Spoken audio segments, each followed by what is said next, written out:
I don't think this trip will stay peaceful for much longer. Welcome to Literary Sound, your audiobook channel. You are listening to Around the World in 80 Days by Jules Verne, published in 1872. Sit back, close your eyes, and embark with me on this literary journey.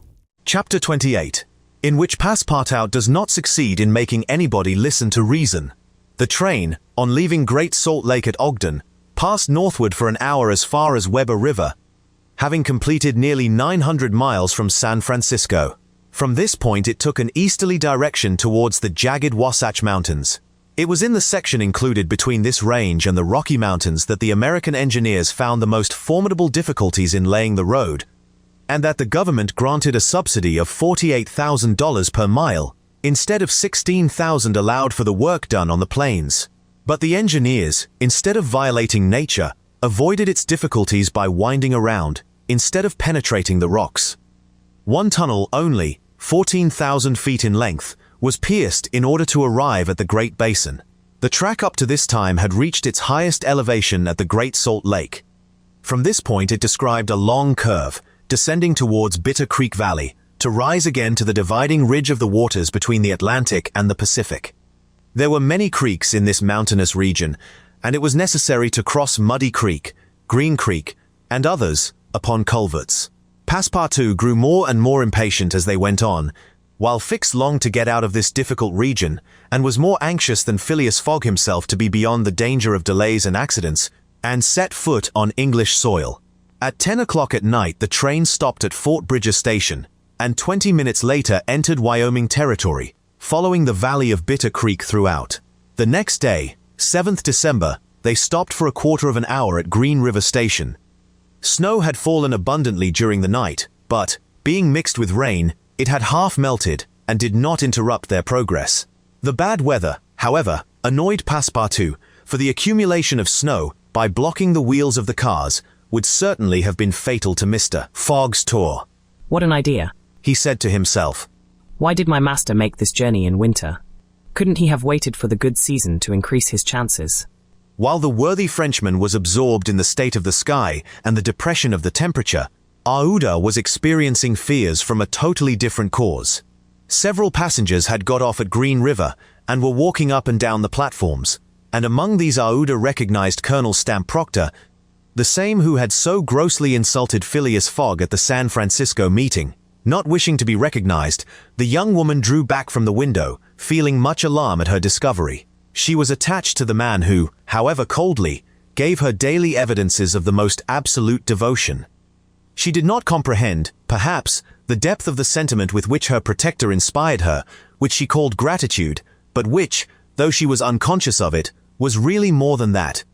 Her heart sank within her when she recognized the man whom Mr. Fogg desired, sooner or later, to call to account for his conduct. Chance alone, it was clear, had brought Colonel Proctor on this train, but there he was, and it was necessary, at all hazards, that Phileas Fogg should not perceive his adversary. Aouda seized a moment when Mr. Fogg was asleep to tell Fix and Passepartout whom she had seen. "That Proctor on this train," cried Fix. "Well, reassure yourself, madam. Before he settles with Mr. Fogg, he has got to deal with me. It seems to me that I was the more insulted of the two." And besides, added Passepartout, I'll take charge of him, colonel as he is. "Mr. Fix," resumed Aouda, "Mr. Fogg will allow no one to avenge him. He said that he would come back to America to find this man. Should he perceive Colonel Proctor, we could not prevent a collision which might have terrible results. He must not see him." "You are right, madam," replied Fix. "A meeting between them might ruin all. Whether he were victorious or beaten, Mr. Fogg would be delayed, and, added Passepartout, that would play the game of the gentlemen of the Reform Club. In 4 days we shall be in New York. Well, if my master does not leave this car during those 4 days, we may hope that chance will not bring him face to face with this confounded American. We must, if possible, prevent his stirring out of it." The conversation dropped. Mr. Fogg had just woke up, and was looking out of the window. Soon after Passepartout, without being heard by his master or Aouda, whispered to the detective. "Would you really fight for him?" "I would do anything," replied Fix, in a tone which betrayed determined will. "to get him back living to Europe." Passepartout felt something like a shudder shoot through his frame, but his confidence in his master remained unbroken. Was there any means of detaining Mr. Fogg in the car, to avoid a meeting between him and the colonel? It ought not to be a difficult task, since that gentleman was naturally sedentary and little curious.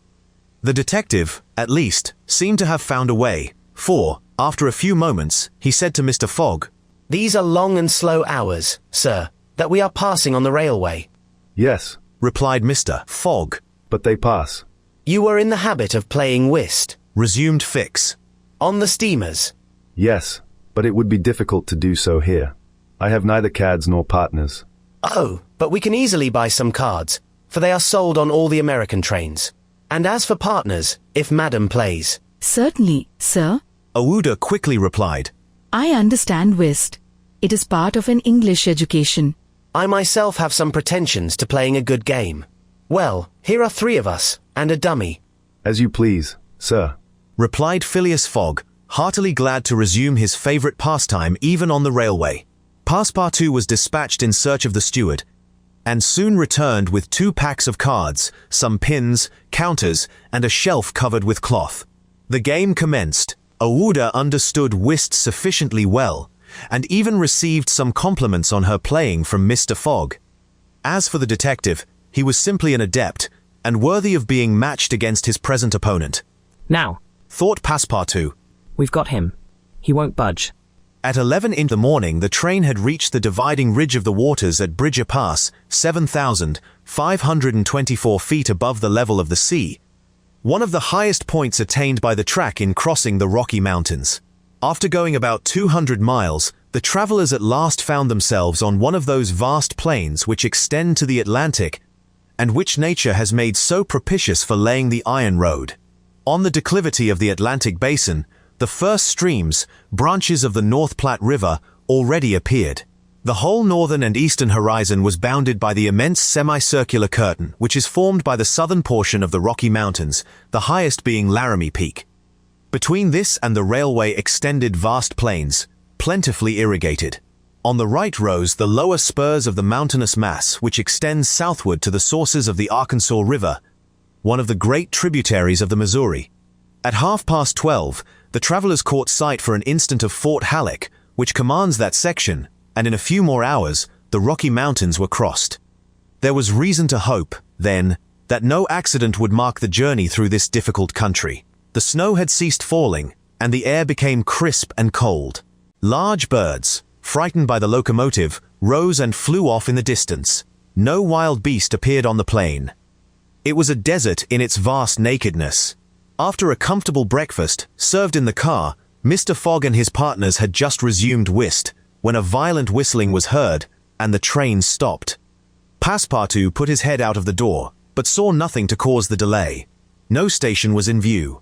Aouda and Fix feared that Mr. Fogg might take it into his head to get out, but that gentleman contented himself with saying to his servant, See what is the matter. Passepartout rushed out of the car. 30 or 40 passengers had already descended, amongst them Colonel Stamp Proctor. The train had stopped before a red signal which blocked the way. The engineer and conductor were talking excitedly with a signalman, whom the station master at Medicine Bow, the next stopping place, had sent on before. The passengers drew around and took part in the discussion, in which Colonel Proctor, with his insolent manner, was conspicuous. Passepartout, joining the group, heard the signalman say, "No, you can't pass. The bridge at Medicine Bow is shaky and would not bear the weight of the train." This was a suspension bridge thrown over some rapids, about a mile from the place where they now were. According to the signalman, it was in a ruinous condition, several of the iron wires being broken, and it was impossible to risk the passage. He did not in any way exaggerate the condition of the bridge. It may be taken for granted that, rash as the Americans usually are, when they are prudent there is good reason for it. Passepartout, not daring to apprise his master of what he heard, listened with set teeth, immovable as a statue. Cried Colonel Proctor. "But we are not going to stay here, I imagine, and take root in the snow." Colonel, Replied the conductor. we have telegraphed to Omaha for a train, but it is not likely that it will reach Medicine Bow in less than 6 hours. 6 hours. Cried Passepartout. Certainly. Returned the conductor. Besides, it will take us as long as that to reach Medicine Bow on foot. But it is only a mile from here. said one of the passengers. Yes, but it's on the other side of the river. And can't we cross that in a boat? Asked the colonel. That's impossible. The creek is swelled by the rains. It is a rapid, and we shall have to make a circuit of 10 miles to the north to find a ford.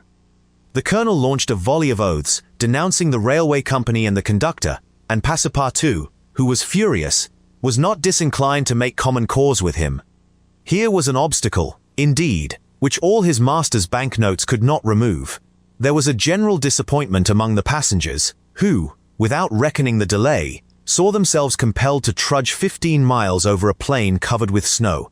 They grumbled and protested, and would certainly have thus attracted Phileas Fogg's attention if he had not been completely absorbed in his game.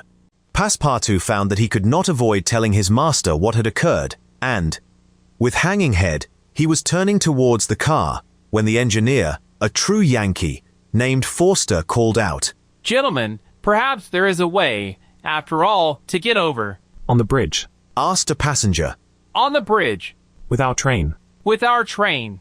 Passepartout stopped short, and eagerly listened to the engineer. But the bridge is unsafe, urged the conductor. "No matter," replied Forster. "I think that by putting on the very highest speed, we might have a chance of getting over." The devil, muttered Passepartout. But a number of the passengers were at once attracted by the engineer's proposal, and Colonel Proctor was especially delighted, and found the plan a very feasible one. He told stories about engineers leaping their trains over rivers without bridges, by putting on full steam, and many of those present avowed themselves of the engineer's mind. "We have 50 chances out of 100 of getting over," said one. 80, 90. Passepartout was astounded, and, though ready to attempt anything to get over Medicine Creek, thought the experiment proposed a little too American. Besides, thought he, there's a still more simple way, and it does not even occur to any of these people. Sir, said he aloud to one of the passengers, the engineer's plan seems to me a little dangerous, but 80 chances, replied the passenger, turning his back on him. I know it, said Passepartout, turning to another passenger. But a simple idea. Ideas are no use, returned the American, shrugging his shoulders. As the engineer assures us that we can pass. Doubtless, urged Passepartout. We can pass, but perhaps it would be more prudent. What? Prudent? Cried Colonel Proctor, whom this word seemed to excite prodigiously. At full speed, don't you see? At full speed. I know, I see. Repeated Passepartout. But it would be, if not more prudent, since that word displeases you, at least more natural. Who? What? What's the matter with this fellow? Cried several. The poor fellow did not know to whom to address himself. Are you afraid? Asked Colonel Proctor. I afraid. Very well. I will show these people that a Frenchman can be as American as they. All aboard! Cried the conductor. Yes, all aboard. Repeated Passepartout, and immediately. But they can't prevent me from thinking that it would be more natural for us to cross the bridge on foot, and let the train come after. But no one heard this sage reflection, nor would anyone have acknowledged its justice. The passengers resumed their places in the cars. Passepartout took his seat without telling what had passed. The whist players were quite absorbed in their game. The locomotive whistled vigorously. The engineer, reversing the steam, backed the train for nearly a mile, retiring, like a jumper, in order to take a longer leap. Then, with another whistle, he began to move forward.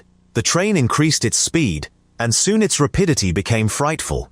A prolonged screech issued from the locomotive. The piston worked up and down 20 strokes to the second. They perceived that the whole train, rushing on at the rate of 100 miles an hour, hardly bore upon the rails at all. And they passed over. It was like a flash. No one saw the bridge. The train leaped, so to speak, from one bank to the other, and the engineer could not stop it until it had gone 5 miles beyond the station. But scarcely had the train passed the river, when the bridge, completely ruined, fell with a crash into the rapids of Medicine Bow. How long do you think they'll be able to evade Colonel Proctor? Let me know in the comments. Literary Sound is on Spotify, YouTube, and TikTok. Follow me on your favorite platform to continue this journey wherever you want. If you enjoyed this chapter, leave your like, subscribe to the channel, and activate the bell so you don't miss any of the upcoming chapters. Don't miss the next one. See you soon.